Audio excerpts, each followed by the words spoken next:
ভাবছেন অতীতে ফেরা কি আদৌ সম্ভব? প্রযুক্তির যুগে দাঁড়িয়ে এমন ভাবনাও যেন কল্পবিজ্ঞান, কিন্তু বাস্তবে এক দেশের ক্যালেন্ডারেই আপনি চলে যেতে পারবেন ৮ বছর পেছনে।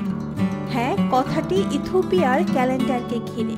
যখন বিশ্বজুড়ে 2025, ইথিওপিয়ায় তখন 2017 সাল চলছে, কারণ তারা এখনো অনুসরণ করে তাদের প্রাচীন 13 মাসের ক্যালেন্ডার। এখানে প্রতি বছর 12টি মাস হয় 30 দিনের, আর অতিরিক্ত মাস পাগুমে, যেখানে থাকে 5 দিন, আর লিপিয়ার হলে হয় 6 দিন। নতুন বছর শুরু হয় সেপ্টেম্বরের 11 তারিখে বা লিপিয়ার হলে 12ই সেপ্টেম্বর। এটি একমাত্র দেশ যেখানে এখনো ব্যবহৃত হয় একটি সম্পূর্ণ ভিন্ন সময় গণনা পদ্ধতি।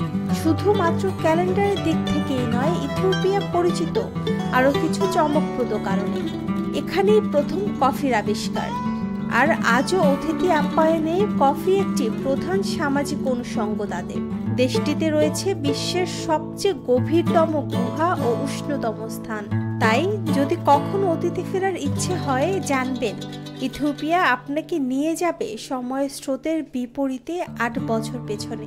নুসরাত জাহান শম্পা, নিরপেক্ষ।